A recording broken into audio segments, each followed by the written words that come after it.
Salve lá, meus caros e minhas caras, bem-vindos a mais um episódio aqui no Bora Pensar.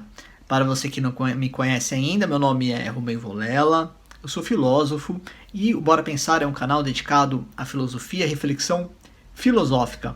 Nós temos playlists temáticas que são mini cursos e esta playlist é sobre os filósofos pré-socráticos, que não são os filósofos que vieram antes de Sócrates, são os filósofos que tinham um objeto de estudo diferente de Sócrates.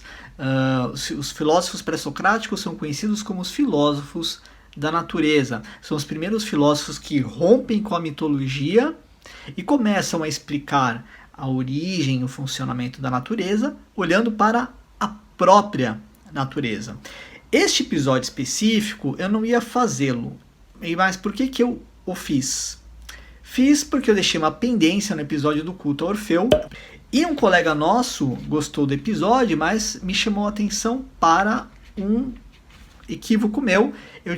Eu não contei sobre a origem de Orfeu. Eu simplesmente já fui para o culto ao Orfeu, ou também conhecido como orfismo, e acabei não falando da origem histórica nem mitológica do personagem Orfeu. Então eu criei este episódio aqui, o mito de Orfeu, para reparar o meu erro do que eu cometi. Bem, vamos então começar com o conteúdo desse episódio. Respondendo a sua pergunta, a origem de Orfeu nós não sabemos. Por quê? Existem várias hipóteses. Existe sim uma hipótese que Orfeu tenha sido uma pessoa de carne e osso que tenha vivido na Grécia Antiga. Algumas fontes, eu tenho duas fontes aqui, tá? A primeira é da professora Maria Helena da Rocha Pereira, Estudo de História da Cultura Clássica, é uma pesquisadora portuguesa. Eu vou deixar aqui o link no descritivo aqui embaixo também.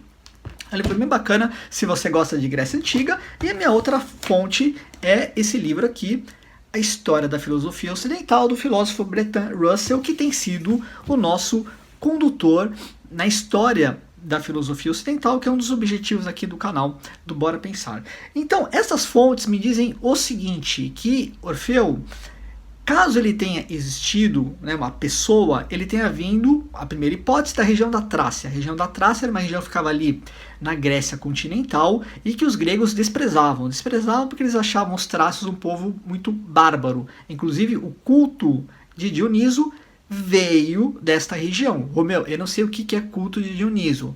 Vai ficar também aqui no descritivo aqui embaixo. Você vai assistir esse episódio. O culto a Orfeu e o culto de Dioniso eram religiões antigas da Grécia e que influenciaram profundamente a história da filosofia. Nós somos herdeiros dessas duas religiões que tinham perspectivas muito diferentes de olhar para a vida e também para a produção do próprio conhecimento, né? A forma de pensar.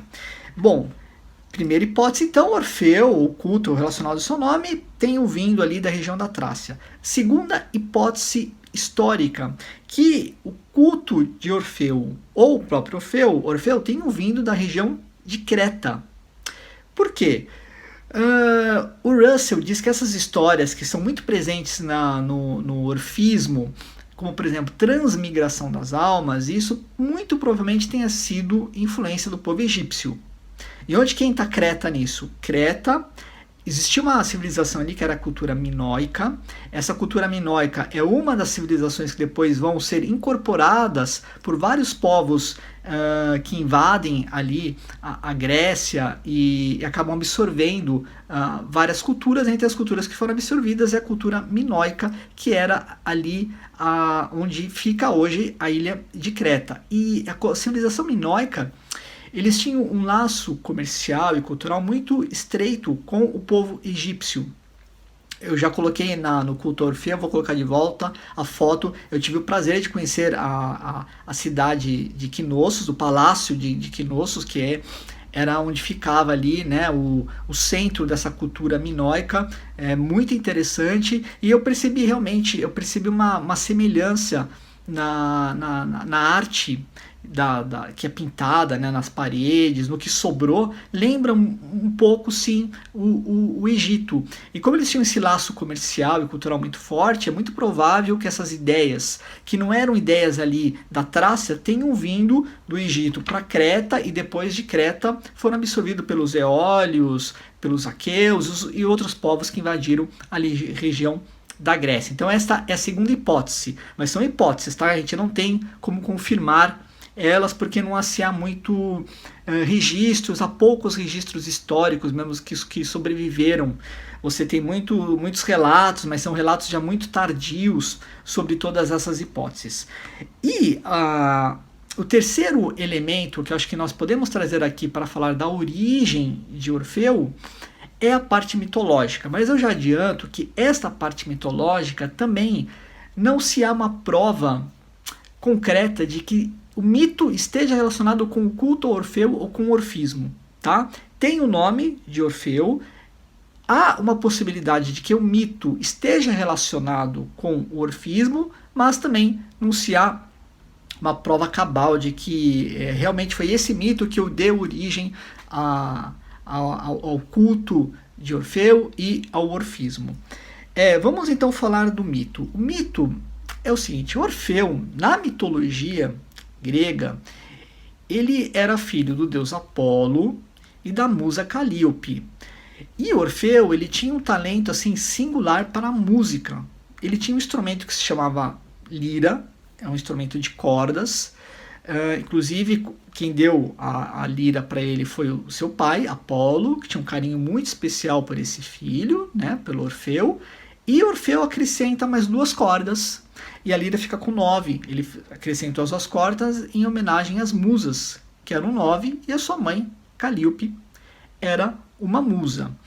Bem, Orfeu ele participa de várias aventuras, inclusive com os Argonautas. Não confundir com a banda Detonautas. Os Argonautas foi uma expedição mitológica muito famosa que envolveu Jasão, Teseu, Hércules, e Orfeu estava no meio dessa galerinha. Os Argonautas, né, recebi esse nome por causa de Argos, que foi o sujeito que construiu esse anal que leva essa galera para uma aventura. Eles vão em busca do Velo de Ouro, mas essa é uma outra história mitológica, não tem a ver com a nossa aqui. Só queria dizer que Orfeu participou dessa expedição, que é muito famosa, e quando ele retorna, ele conhece uma jovem e ele se apaixona perdidamente por ela. O nome dessa jovem é Eurídice.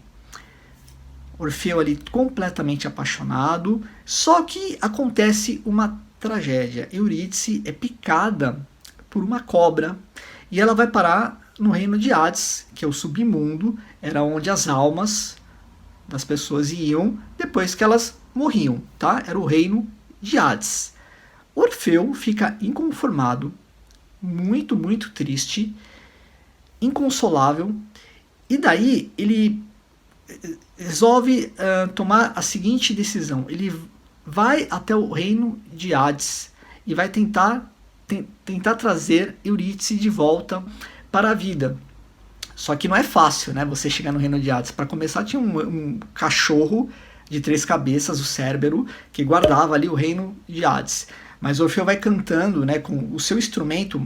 A música de Orfeu era tão poderosa que até a natureza se curvava, as águas paravam para escutá-lo, as ninfas gostavam de suas músicas, os deuses, ele encantava a tudo e a todos. Então ele encanta lá o cachorro Cérbero, depois ele encanta o barqueiro, ele vai encantando os mortos, todas as barreiras, né, os empecilhos que poderiam impedir Orfeu de chegar até a Hades e fazer a sua requisição, foram ali vencidas pela beleza, pela harmonia de sua música. Então Orfeu ele representa muito isso, né? Simbolicamente ele é a harmonia, ele é a beleza que nós temos, né? Eu acho que é uma forma de fazer essa leitura de Orfeu. Pois bem, quando ele chega ali para Hades e para Perséfone, Perséfone era a esposa de Hades, ele consegue convencê-los a deixar Eurídice a voltar para a superfície. Mas eles colocam uma condição de que Orfeu não poderia olhar para trás.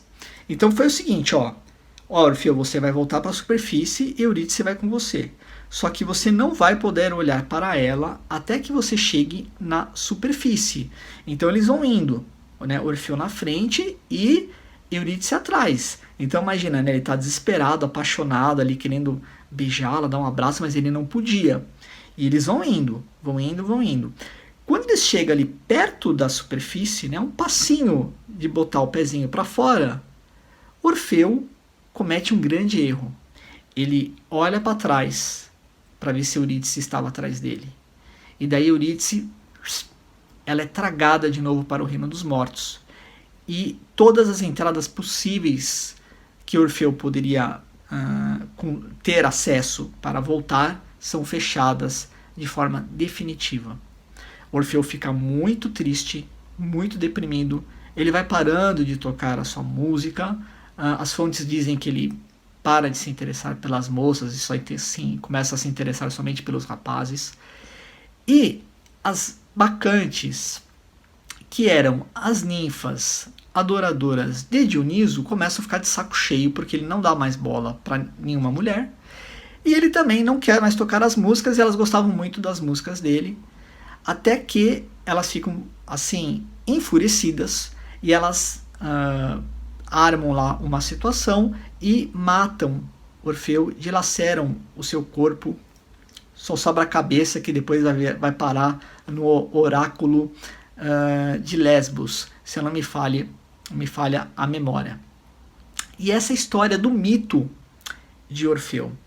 Agora, voltando para a parte filosófica, é o seguinte: como que a gente pode interpretar esse mito?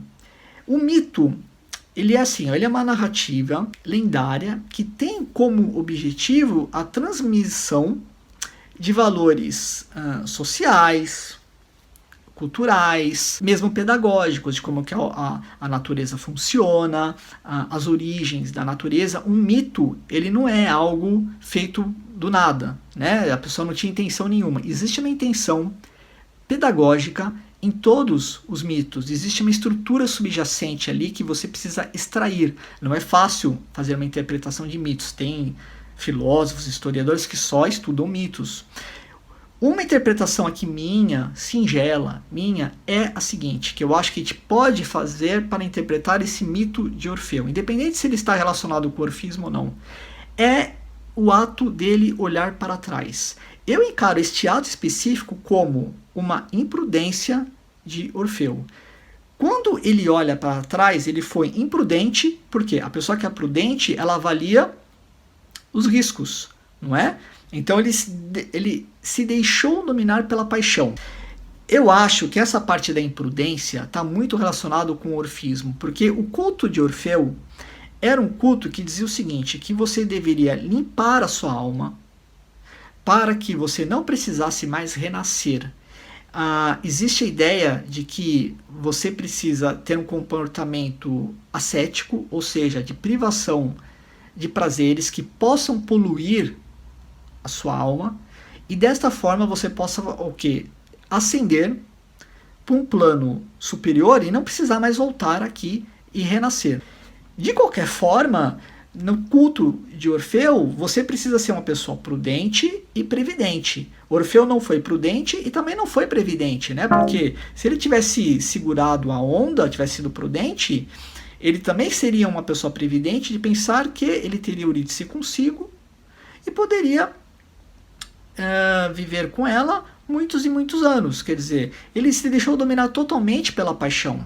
E esse mito, né, talvez ele tenha essa característica pedagógica. Olhe, cuidado com a paixão, porque as paixões, elas podem elas podem embriagar a razão. Então, eu queria mostrar para você a conexão, além de reparar o meu erro com a origem de Orfeu, mostrar a conexão também que há entre os mitos e a filosofia. Que todo mito há uma razão de ser, tem uma característica pedagógica que quer passar para as gerações determinados conhecimentos, e no caso ali do culto de Orfeu, há a possibilidade realmente de que todo esse mito de Orfeu e Eurídice tenham influenciado, ou tenham sido uma das grandes influências do orfismo. Espero que você tenha gostado desse episódio. Peço que você se inscreva no canal, compartilhe este conteúdo, ajude o canal do Bora Pensar a ganhar força e tração. E até o próximo episódio aqui na playlist dos pré-socráticos, que será sobre o filósofo Heráclito. Um fortíssimo abraço para você e fui!